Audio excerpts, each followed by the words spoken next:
All right. It's been an incredible year. The SpaceX team, I think, is the best space team that has ever been assembled on the face of the Earth by far. And the achievements of the past year demonstrate that. I think to a degree that is mind-blowing. Like what you have achieved over the past year is nothing short of incredible. And one day we will indeed occupy Mars. So let's go through everything that SpaceX has achieved that you have done, and it's actually going to take a while, by the way. This is going to take a minute. So first of all, with Falcon, we have achieved the most launches of any rocket in a single year ever. So the next best was the Soviet Soyuz, which I think did a little over 60 launches in a year, and we did 96. So so no other family of orbital class rockets has launched more than 63 times a year. That was Soyuz, and we did 50% more. The Falcon Heavy also surpassed, in terms of heavy lift vehicles, the record for Saturn V, which I think did, I think we with 5 launches last year, we exceeded the Saturn V record. So that was like pretty incredible on Falcon Heavy. So this gives you a sense in pictures of how incredible that was. For a while there, I was like, I'd be posting something, is this like the launch that just happened or the one that is happening? Or because there were like 3 launches that happened in the space of a few days. So, but this is all the launches on one page.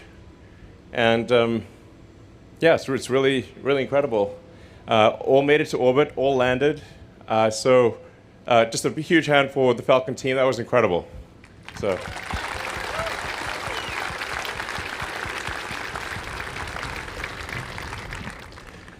And 2/3 of the missions were Starlink, but 1/3 were for other customers, for NASA, for other communication satellites.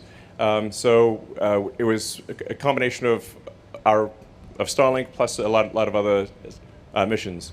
So even if you just take the non-Starlink portion of the flights, that was more than any other vehicle last year by a long shot. We launched NASA's Psyche, ESA's Euclid, the X-37B spaceplane, multiple transporter missions. We did missions for OneWeb, Viasat, and we're actually on contract to launch Amazon's Kuiper constellation. And we treat everyone fairly, so just one. And we managed to do 19 flights on a single Falcon 9 booster, which is really incredible. In 3.5 years. And that booster did 860 satellites and delivered 260 metric tons to orbit. So it's like, wow. So there's a lot of wows. It's worth, how long ago was it that we landed a booster? It was actually 8 years ago, in December. Roughly 8 years ago. And since that time, we've landed 260 times. So 260 landings. It's just like, wow. There were a lot of people that said that it couldn't be done. And then there were a lot of people that said, even if it could be done, it's a dumb idea. That it wouldn't pay off. That it wouldn't make sense. But we've shown that, in fact, it is absolutely the right idea. Reusability is the key to a great future in space. It's essential. We need reusability for rockets, just like we have reusability for cars, for airplanes, for bicycles, for horses. Obviously, reusability is essential. And the fundamental invention that is necessary for humanity to become a multi-planet species is a full and rapidly reusable, reliable rockets.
Yeah.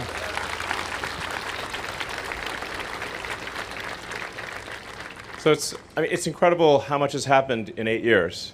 So, I wonder what will things be like 8 years from now? And hopefully I think we will have landed on Mars. And I think we will have sent people to the moon. And maybe if we get lucky, we'll have sent people to Mars within 8 years. The key question, sort of, I think, about for civilization is, the key test, perhaps, for civilization is, do we make it through this Fermi great filter of going from a one-planet civilization to a multi-planet civilization? And if we do become a multi-planet civilization, we may go out there to other star systems and discover many long-dead one-planet civilizations. And we don't want to be one of them. That's lame. We don't want to be one of those lame one-planet civilizations. But I think we should always regard civilization as fragile, as not something not a situation where there is an inevitable upward trajectory. I read a lot about history, and if you read history, you see that civilizations are anything but permanent. That many civilizations have risen and fallen over the years, over the centuries and millennia. And eventually the sun will expand, boil the oceans, and destroy all life on Earth. Now, admittedly, that's several hundred million years in the future, but it's only about maybe 10 or 20% of the existence of Earth itself. If Earth is 4.5 billion years old, then another 20% longer, and intelligent life would not have evolved, because it's taken us a long time to get to this point. So, that's really the key test. Do we become a self-sustaining multi-planet civilization while civilization still exists, or don't we? I think that's really the key question.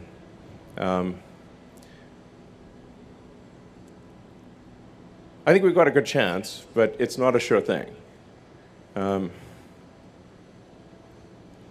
That's why time is of the essence. I think we want to make Mars self-sustaining as quickly as possible. It's not just a question of getting people to Mars, but it's getting enough tonnage and equipment to Mars to enable Mars to be self-sustaining. The key test being that if the resupply ships from Earth stop coming for any reason, does Mars die out, or does it continue? That's really the fundamental threshold to pass the Fermi paradox great filter. The Fermi paradox is, where are the aliens? If life is common, if intelligent life is common, shouldn't we see a lot of evidence of it? Now, I get asked a lot about aliens, actually, and I usually say I am one. Well, actually, I used to be, according to Homeland Security. It's an alien registration card, literally. I was like, okay.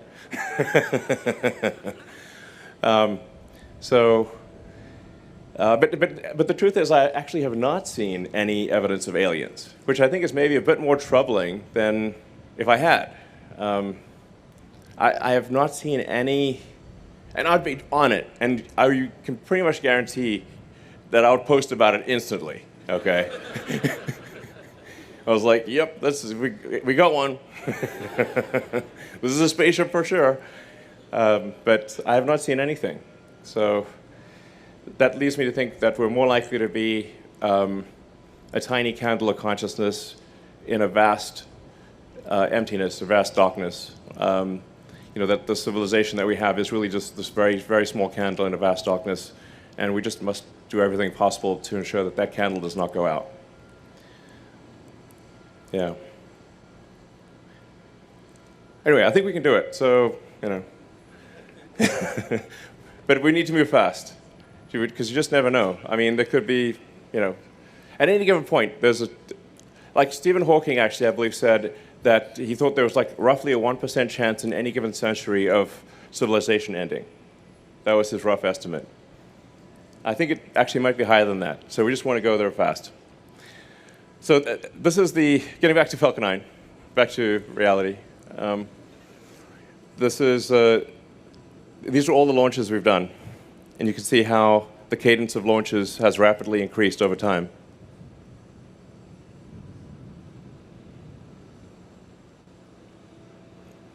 I think people online have actually assembled videos showing every launch, and it just gets like crazy fast as you get to 2023. So we've done a 19.3 flight. We're now qualifying Falcon 9 to be able to do 40 flights, and we're aiming for maybe as much as 150 flights this year.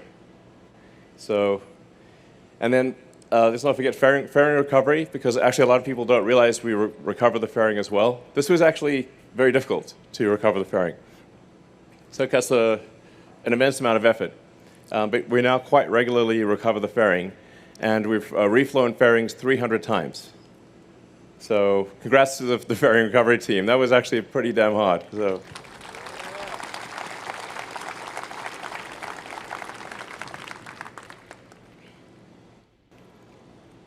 Oh, and then of course we do operate basically a small navy.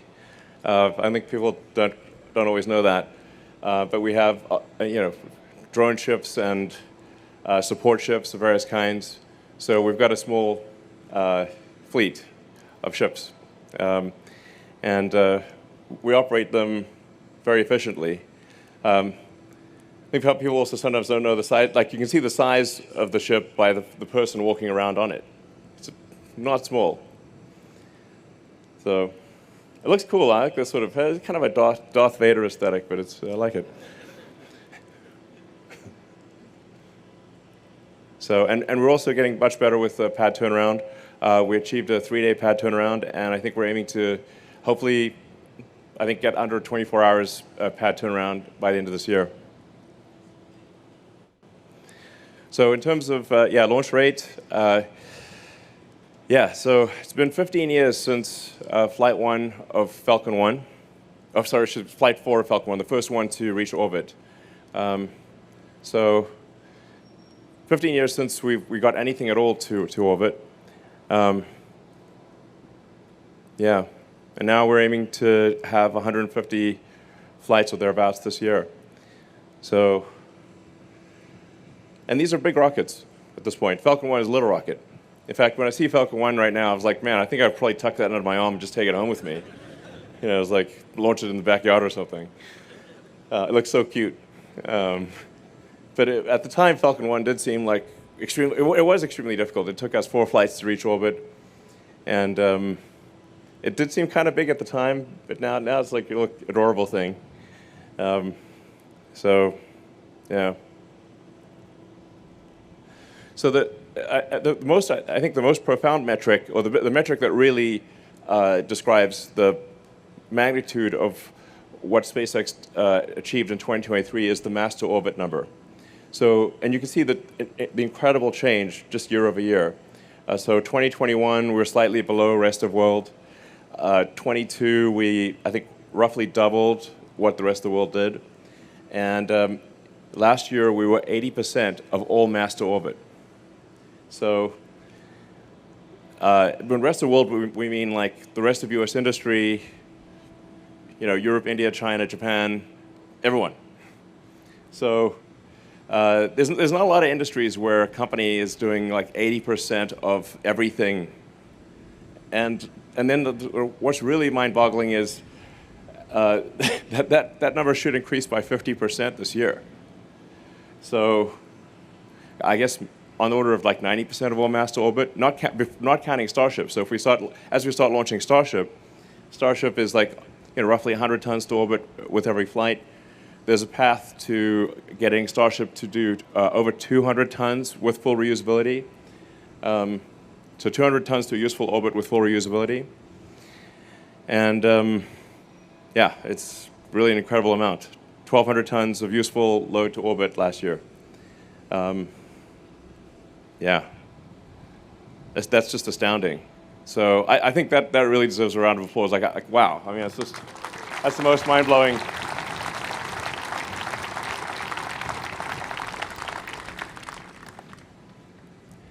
And the rate of increase is just astonishing. Now, these numbers will actually look very small in the future. In order to build a city on Mars, we'll need to be kind of in the million-ton to orbit range. So maybe a little higher, ideally a little higher, but it's sort of, if you just try to get things to the right order of magnitude, like not trying to get to an exact number, but try to get the order of magnitude right.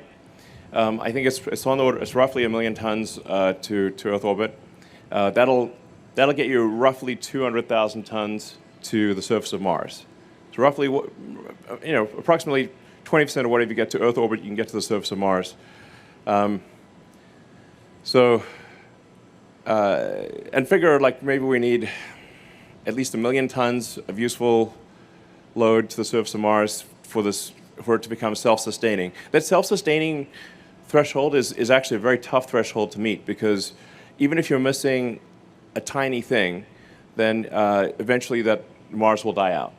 So you've got to be able to not just build, for example, computer chips, but you need to be able to build computer chip factories. Because if you can't build computer chip factories, the factory that you do build will eventually break down, and then you will have no chips, and then that's it. So it's kind of like a long sea voyage, where if you're just missing vitamin C, yeah, you'll cruise on for a while, but then your teeth will fall out and you'll die. So that was a real problem in the old days.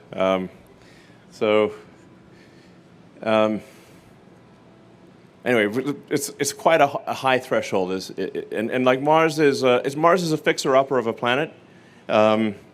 Needs some work, but so it's not like you can just run around outdoors and fish or live off the land. You can't live off the land on Mars.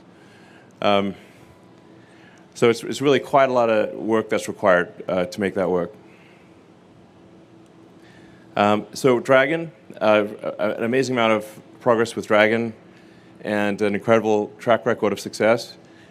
So by as of last year, the Dragon's fleet time on orbit exceeded the space shuttle fleet. So we had a cumulative over 1,300 days of time on orbit as of last year. So that's pretty mind-boggling that Dragon has now had more days in orbit than the entire space shuttle fleet. It's like, wow. So, yeah, and we've had now. Dragon has visited the space station more times than the space shuttle as well. So this is an incredible achievement by the Dragon team. So once again,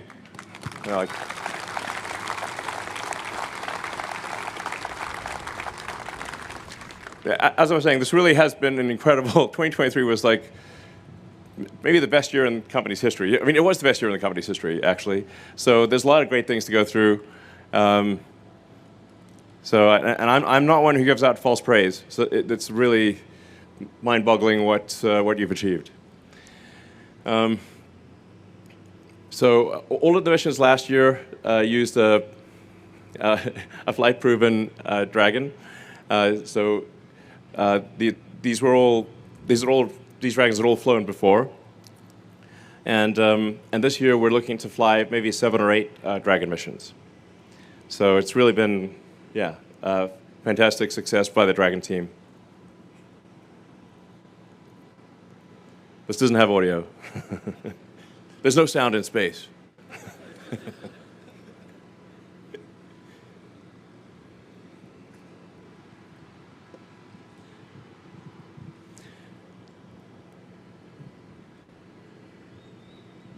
Yeah, that's a great looking spacesuit, and in Dragon interior.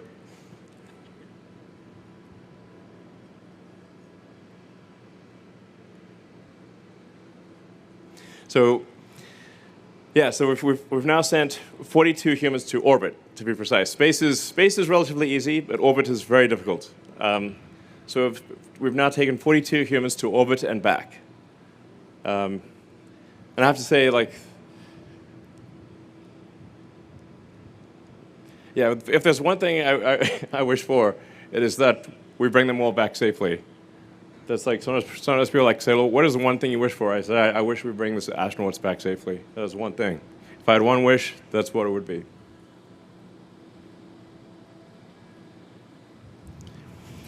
So we also have now completed a second crew arm in Florida.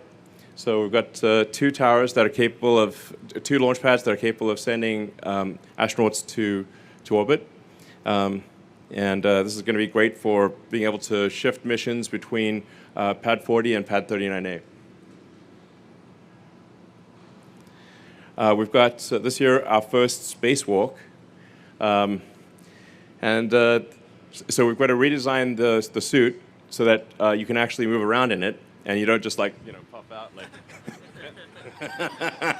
Because if you just inflate the suit, you just basically, you're kind of like one of those like balloons at a party or something, So it's quite hard to make to still be mobile in an inflated suit, and have the joints move and stuff, and then we will actually evacuate the whole spacecraft. So everyone, even those that don't go on the spacewalk, will still be in vacuum. So obviously very important that it work. We don't have like a little hole in the suit or something go flipping around. But I think obviously we're going to put a lot of testing into this, and but this is going to be another significant milestone, which is to have a suit where you can be in like the vacuum of space with just nothing at all, and just be out there. It's actually hard to conceive the concept of nothingness, and it's not technically nothing. Like there's a small number of particles per cubic meter, but it's pretty damn close to nothing.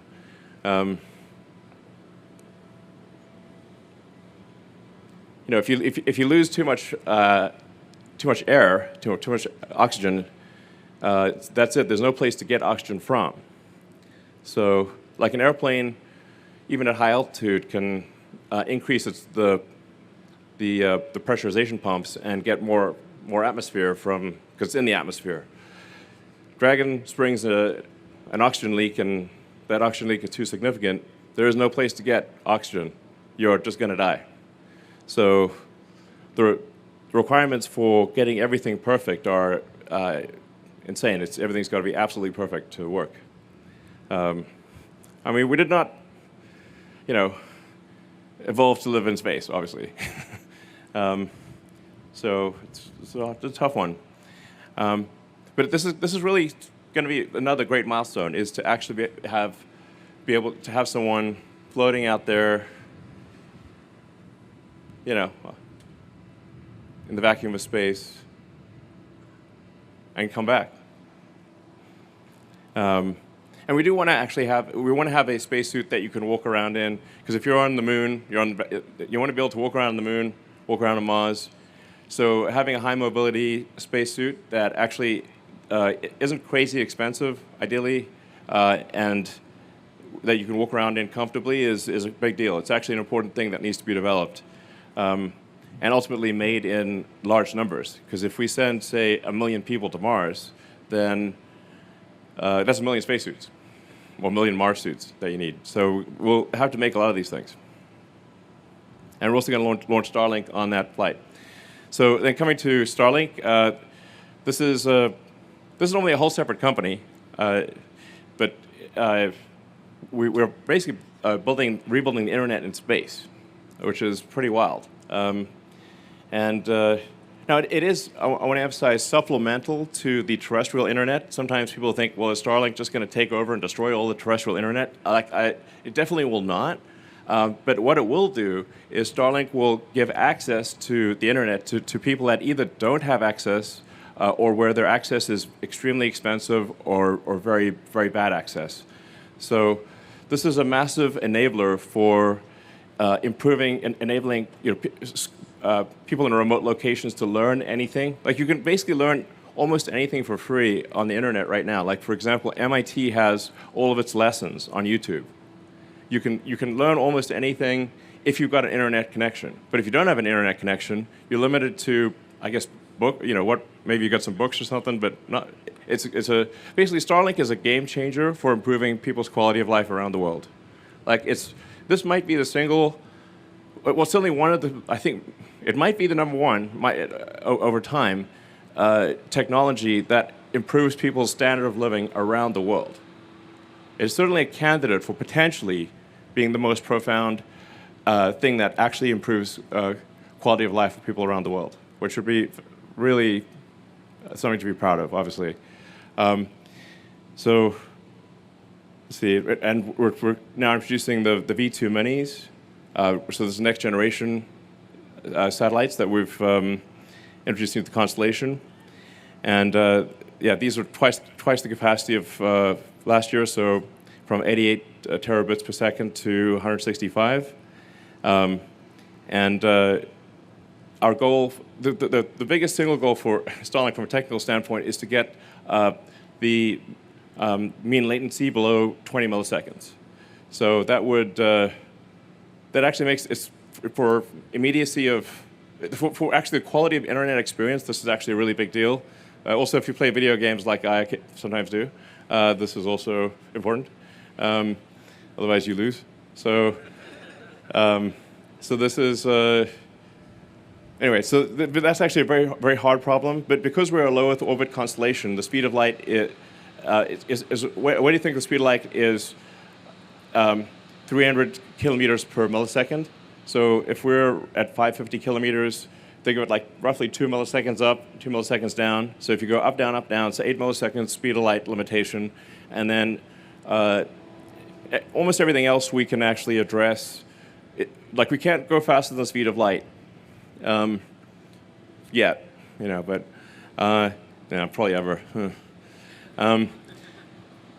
But we can get the rest of the time, I think, below 10 milliseconds. And so then basically it'll be more responsive than ground internet in most cases, which is really what we're after here. So yeah, this is really amazing work. We also have now launched the Argon Hall thrusters, which are very low cost and use argon, which is plentiful. So we've gone from using krypton, which is not that rare. I mean, if Superman did come here, I'd be like, you can get some krypton, you know, and squirt gun or something like that. And okay, now what? So krypton is a noble gas that is, it's moderately rare. But we would actually be using a huge percentage of the world's krypton if we were launching that with the Gen 2 satellites. And so we moved to argon. And argon is actually extremely plentiful. In fact, right now you are breathing approximately 1% argon. So argon is, there's a lot of argon. But this is really I think the first significant argon Hall thruster, and certainly by far the most cost efficient and the most power efficient. And it was a really great job by the Starlink team to create this thruster. And many other upgrades to the, then there's the in-space laser stuff. I mean, so this is by far, I think we've now sent at least 1,000 times more data, maybe 10,000 times more data over laser links in space than any other system before. I think we'll soon be like 1 million times more data transferred, maybe more than that, through the Starlink laser interconnects between the satellites. So we now have 9,000 active space lasers. So sort of vaguely reminds me of Dr. Evil, you know, lasers from space. Actually, well, I guess I made that joke a long time ago. It's like Dragon does have LiDAR. It has like a laser for you know, docking with the space station. So it's like dragons with lasers. I mean, like that would be better than sharks with lasers. And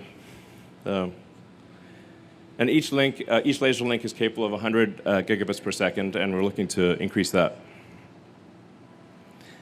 So let's see. This is animation of all the places where Starlink is active.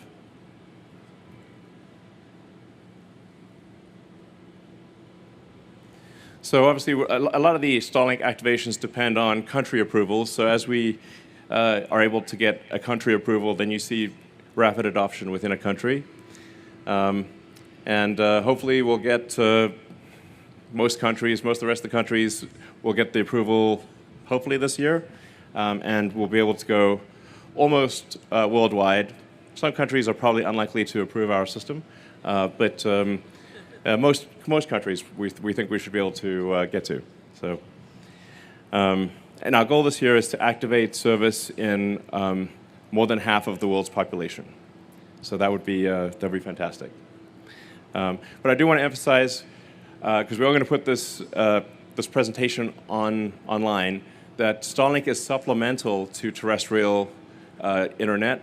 It is not does not replace it. It is Starlink does really well for like low population density areas, but it is really not going to be competitive in high density cities, or it's really low density situations, which is really where the need is. So anyway, it works well with other internet providers, is what I'm saying. Then we've got community gateways. I'm told this is a town called Unalaska in Alaska. So that's a real place. So we're putting a lot more gateways down. As we increase the number of gateways, that improves latency. So we've now shipped our next-gen hardware. That's version 4 of the user terminal. So it allows us to lower the cost of Starlink. And we'll be introducing the Starlink Mini later this year, which can fit in a backpack. So that'll be pretty cool for anyone who wants a very portable Starlink. And then we just opened our Starlink factory in Bastrop, Texas. So that's just a little, about 20 minutes away from Austin. And this is going to be, yeah. I guess some of you guys are part of that. Yeah. In general, we're going to have like a massive round of applause for Starlink. That is for sure, because there's like the achievement level there is amazing. Actually, let's just have a massive round of applause. It's like, goddamn. Yeah. Sorry, it's hard to clap with this thing.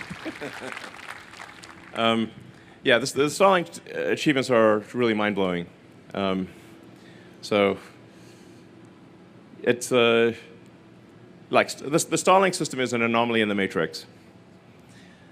And then we also just recently launched our first direct-to-cell satellites, and we were able to send text messages directly from a phone to the satellite and then back down again. So we did intentionally misspell these things, by the way. Although actually when I first saw it, I was like, is this real? But it turns out it is in fact real. This is, yeah, some Dogecoin jokes, basically. So yeah, and anyway, so it's kind of amazing that you can actually close the link between a phone in your hand and a satellite that's hundreds of miles away. And the satellite can hear the tiny signal that your phone is outputting, which is like such a faint whisper, it's ridiculous. But it can actually somehow hear that faint whisper and be able to communicate with a phone is I think, it's one of those things like, I wasn't sure, is that actually physically possible? But it is. Now, I do want to emphasize this is also not a competitor to phone companies. This is something that will be supplemental, so it's going to be very helpful for remote areas where there's no cell connectivity, or once in a while within a city, if there is a place that has no connectivity within a city, then Starlink will be able to communicate with phones. But it's I think it's something on the order of 7 megabits per second within a cell, and the cells are sort of hundreds of square miles or kilometers in size. So it's good for text messages. You could technically do video if you're the only one, or if there's only a few people in that cell, like if you're in the middle of the Pacific or something like that. Then but it is something that is going to be very helpful and will, I think, save lives of people. You know, if somebody's sort of hiking in a remote region and they get lost, well, now their phone could actually work, and it could. I think it will actually save a lot of lives, which is cool. So.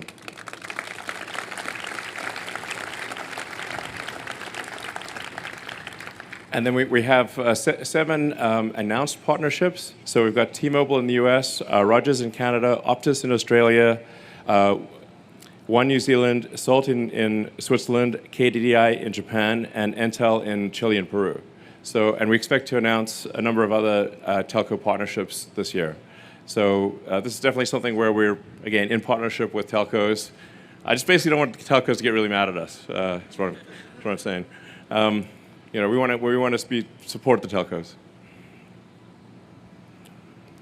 And then, of course, yeah.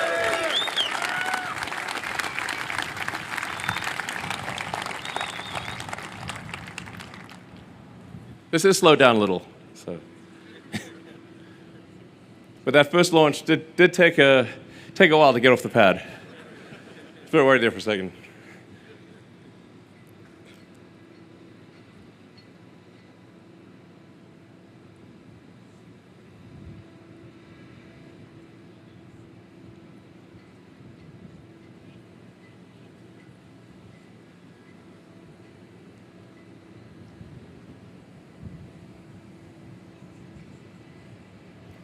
I mean, when that took off, I was like, wow, I can't believe it took off. That was my reaction.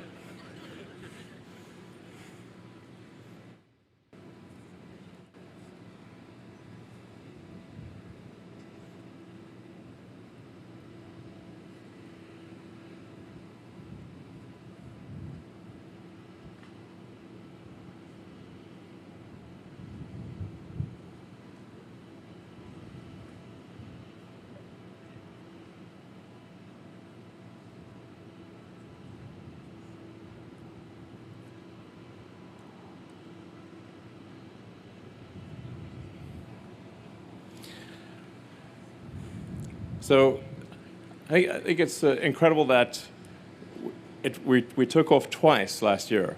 I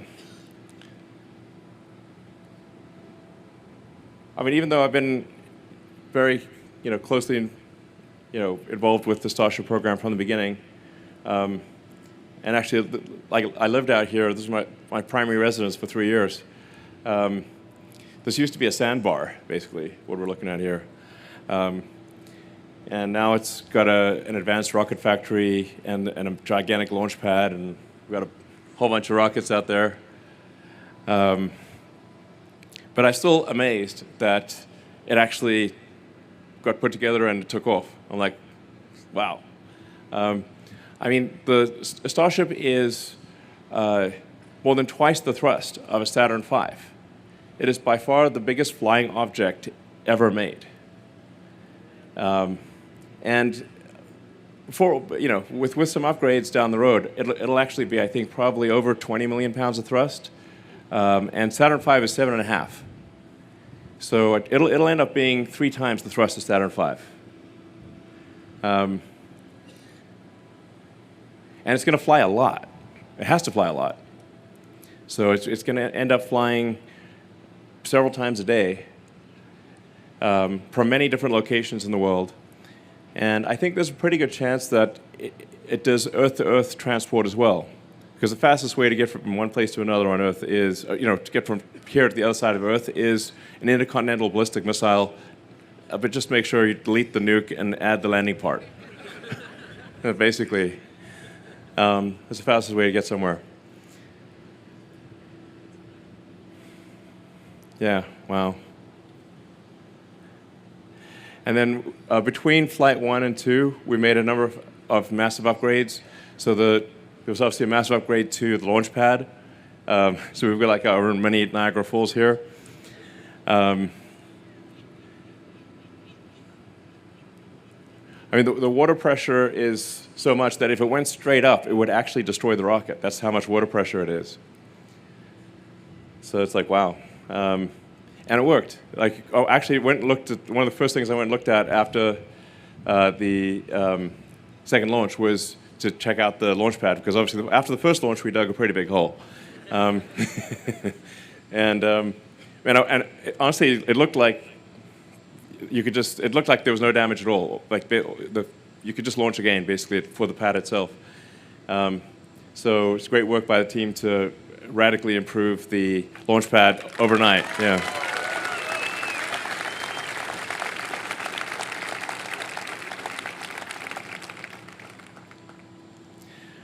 The people always want to use the Statue of Liberty for stuff. Statue of Liberty is not that big. I was like, been there. I actually climbed up the Statue of Liberty in the tiny staircase a long time ago. Anyway, this is a big rocket, and it will get bigger over time. So, yeah.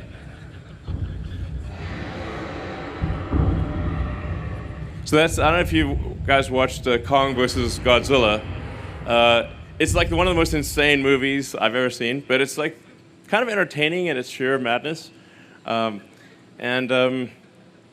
crazy thing is that our launch tower is bigger than Mechazilla. And it's going to do basically like the same thing, but with the arms, like catch the rocket. And when I tell people, yeah, we're going to catch the largest flying object ever with giant mechanical arms, they're like, there's no way that's real. I mean, we could give it legs, too. just give it legs and have it tromp around. That'd be pretty cool. And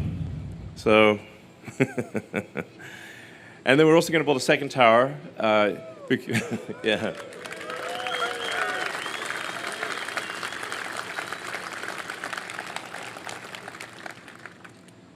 So we're going to really be launching a lot, and we're going to be upgrading one tower while we launch from another tower. So 2 towers is important. And there are actually so many upgrades between Flight 1 and 2 that it would actually take it hours to go through them all.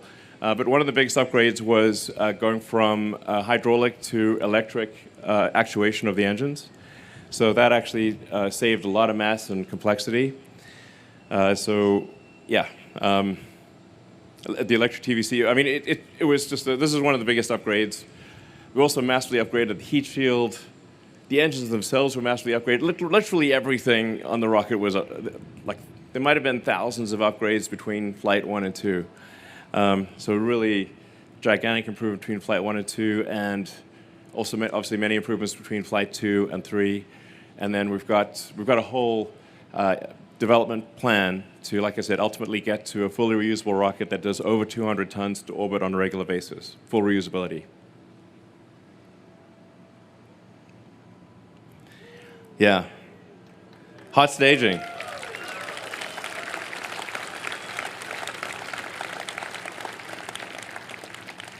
I mean, hot staging was a change that was basically, I don't know, just really within a space of 3 or 4 months, maybe less, going from, or roughly that, going from previously just kind of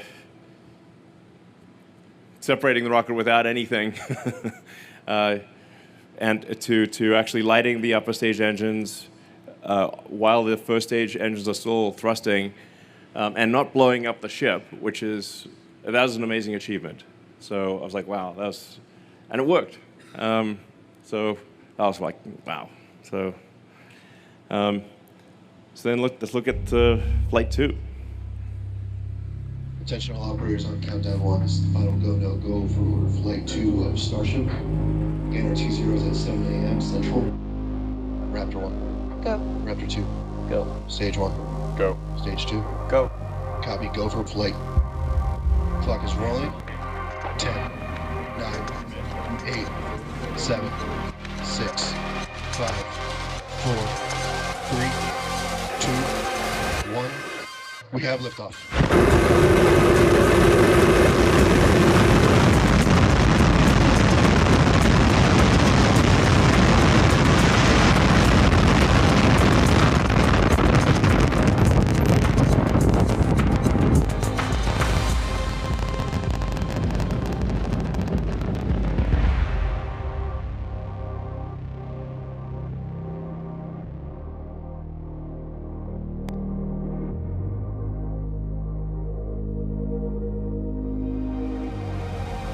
booster engine cut on.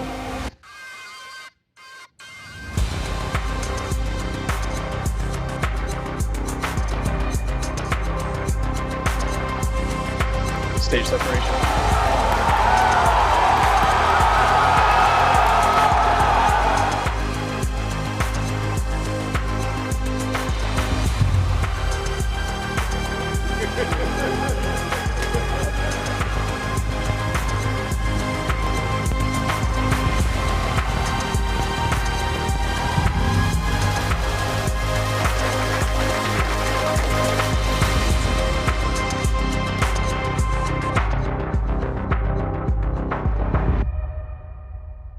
So, yeah, big round of applause, guys. Wow.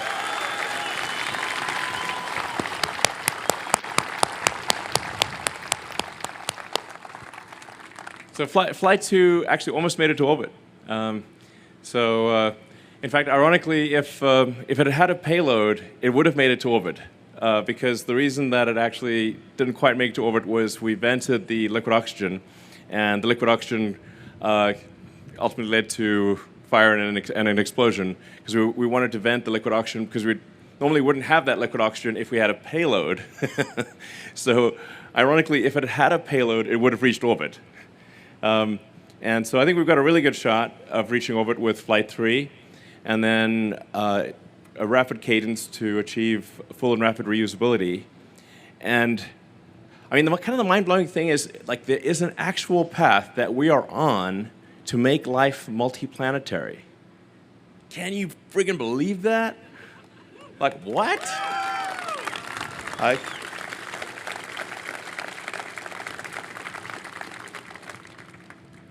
Yeah, we just got to get it done before civilization ends. But like, I think it's going to happen. Yeah, right here. So, anyway, so in terms of getting there, we obviously want to accelerate the production and testing, get to a high cadence. For any given technology development, it is. How many iterations do you have, and what is the amount of time between each iteration? So every time we launch, every time we launch or do a test, we learn something more. So increasing that cadence of launching and testing, and it's always better to sacrifice hardware rather than sacrifice time. Like, time is the one true currency. So it's sort of the fastest path to, as I was saying earlier, rapidly reusable, reliable rocket. Yeah. So, and we've got a block, sort of a version 2 ship that will be more reliable, better performance, endurance. We've got a version 3 ship design that will stretch be even taller, probably end up being, I don't know, 140 meters before it's all said and done, maybe 150 in the end, in length. Yeah. So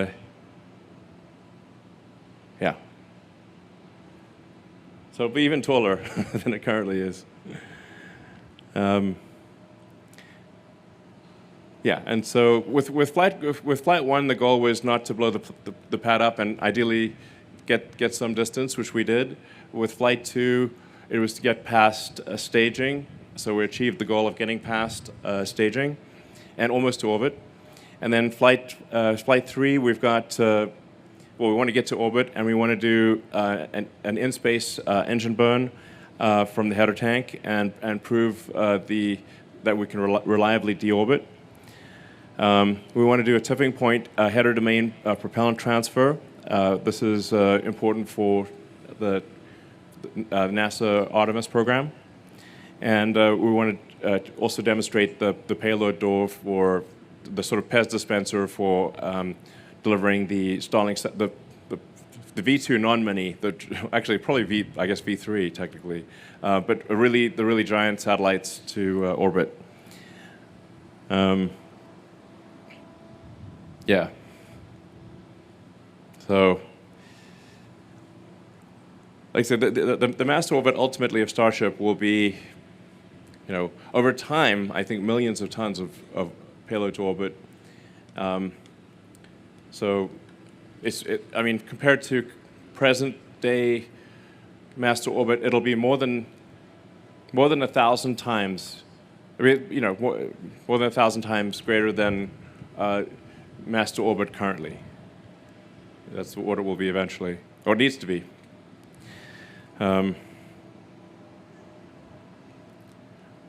So we also want to demonstrate on-orbit refilling. This is very important for the NASA Artemis program. So we're very proud to be part of the NASA Artemis program. I'm always incredibly grateful to NASA for their support and for trusting us to take astronauts to orbit, to take cargo to the space station, and to be an integral part of getting astronauts back to the moon. One of the other questions I get a lot is, did we really go to the moon? I've gotten that from a lot of people, and I'm like, yes, we went to the moon. More than once, in fact. But the crazy thing is that it's been over half a century since we last went to the moon. So, you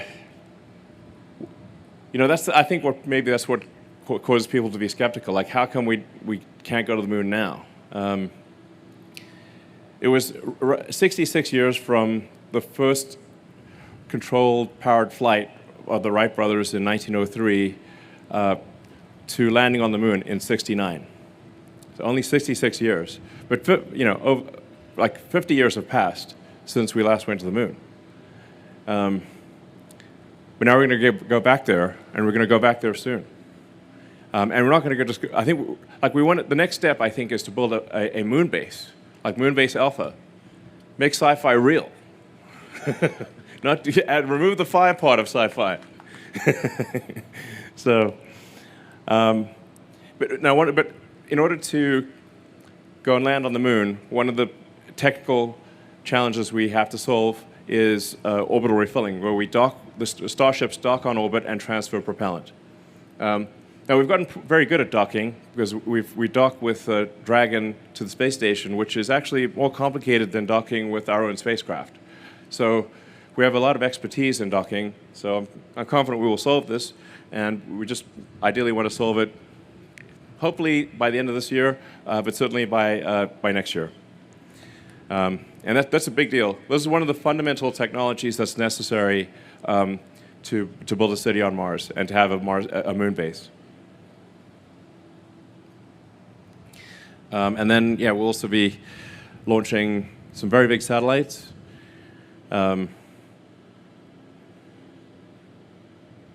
World's biggest Pez dispenser.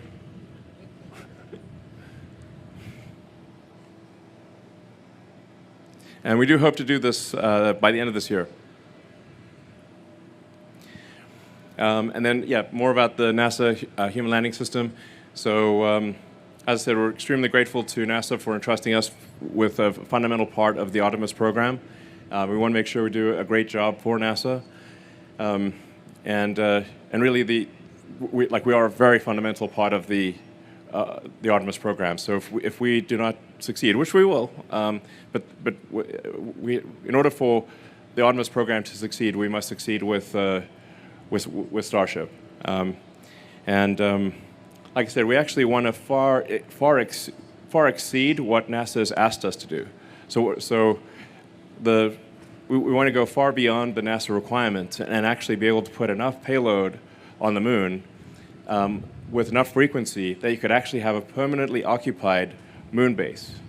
That's the next really big threshold from Apollo, is have an actual moon base. I remember seeing this, like, I guess kind of cheesy sci-fi show a long time ago called Moon Base Alpha.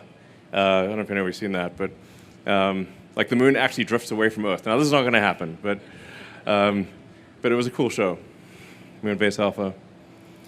But we need a real Moon Base Alpha, and we're going to do it. So yeah, as I was saying, this is the long-term goal. This is what we want Mars to look like, is starships coming and going, an incredible, beautiful Mars city, and a flourishing civilization on Mars. Ultimately, we can transform Mars into an Earth-like planet with terraforming. Just needs to be warmed up, really, and then it could be ultimately an Earth-like planet, and we could bring the life from Earth. We could extend life from Earth to Mars. And really, it has to be, humans, actually, because it's not going to be the dolphins. But we can bring all the creatures with us, and we can ensure that life on Earth continues on Mars, even after Earth becomes unlivable in the distant future. So anyway, I'll go into questions.